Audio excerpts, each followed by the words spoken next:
Hello, this is Dave Parker on PSquared Sports, here from the Adobe Cafe in San Antonio, Texas. I'm with Coach Pete Wagner. Pete, God, it's good to see you, man. Doing all right. Good to see you. Going down into the river bottom, the last time I think I saw you was down there in the field. Yep, against Alamo Heights, I think it was. In the Medina River, so if I remember right. Well, Coach, you've been a head coach now for 3 years. What have you learned from this whole rigmarole?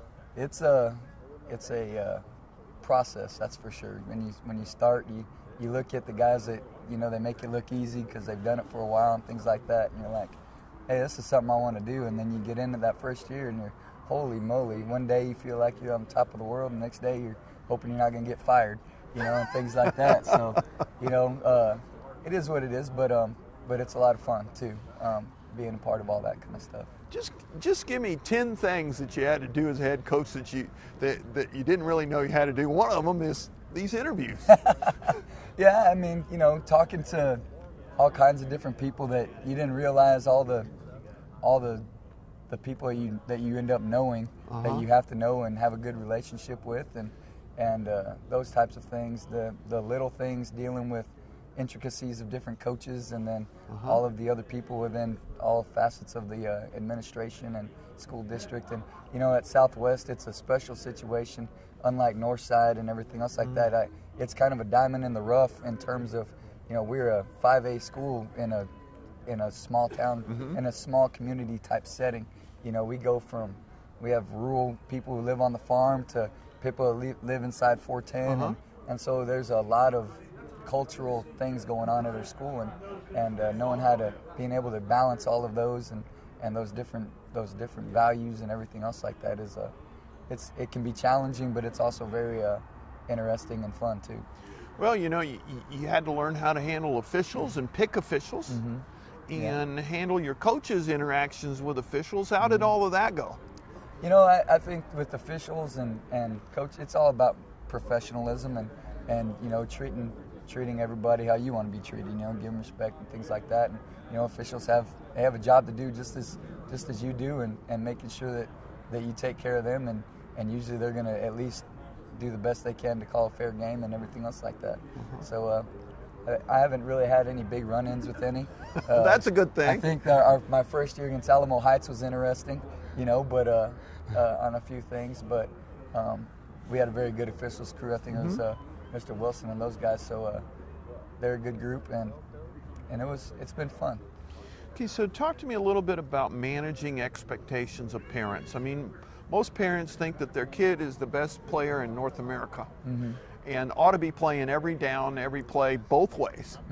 And we talked about a term called helicopter parent. They hover over their kid and make sure that you do the right thing for them. So As they should. They should be their best fan, but realistic expectations. Right. I think the first thing that anybody who's seasoned will tell you is we have two rules as an athletic director first, with all of my coaches, and then as a football coach as well. Our first two rules are, we're not going to talk about playing time, and we're not going to talk about where your kid plays. And if we can abide by those rules, then we're okay usually. And I tell them the best question to ask is, how can my son or daughter get better to do those things? And I can answer those questions. From there we move on. That's probably the biggest thing. The next thing that I've learned to do after my first year was to do that in off season. They start to do things within your off season program that start to define kids' roles and things like that. And we've had a couple kids that have been recruited minorly by big schools and things like that, and kids that I thought should be, or that many people in our community thought should be, and a Baylor or somebody will come in, and you got a kid that's 6'3", 300 pounds, and you think he can play somewhere, and then you realize, hey coach, he's a little too short, and things like that. And I tell our kids that, and I tell them, the first thing you got to do is you got to pass an eye test. The next thing you got to do is you got to get great Now grades. wait, that was a good one. You got to pass an eye test. Now maybe the people out there don't understand that. What does that mean? You can ask all these guys who actually that sign 10, 11, 12 guys every year, but they're going to come into to your weight room and they're gonna. So who do you think, coach? And you're gonna say, hey, look at so and so and everything. That kid's gonna be pretty good. He started 3 years for us or whatever, and you know, and they're gonna tell you right off the bat when you get in there, he's probably not gonna be the first one we offer. You know what I'm saying? And he could be the best guy on the face of the planet and things like that, or you think he's big enough and can do it, you know, and they don't. You know, I mean, those guys will tell you if he's not 6'5" and 300 pounds, then we're going to move on from there. But the next thing I tell them is that after that, you need to have good grades. And that you're there for academics, you're going to college to get a degree and things like that, and you need to learn that. And then the next thing is, what kind of person are you? And the fourth thing is, how much talent do you have? And everything. And we tell the parents that at our first parent meeting. We tell we tell our kids that from the very beginning, and we go from there. You know, and then once we do that, and you have a good rapport with parents, and you know who they are, and then you can kind of stem some of those things. And I've learned to do that, and I think that's probably one of my strengths in that area. Fantastic.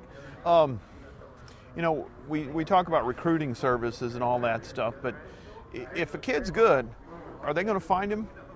Usually, yeah. I mean, you know, they're going to go to the hotbeds a lot of the times and things like that, and I think, as I also tell our parents and everybody else, is I don't lie to them. You know what I mean? We might have a kid that rushes for 1,200 yards, but we've had to help him along and babysit him and do some things to help him to try to understand what it takes to be successful, as we do for all kids, you know. But I'm not going to lie to a coach. If you're not the toughest football player in the world, I'm going to tell that recruiter that, because, and like I tell everybody who asks me about these things, if I lie to a recruiter now, that kid there goes your credibility. That kid that does have it isn't going to get that shot that should have, because I was trying to help this kid that didn't.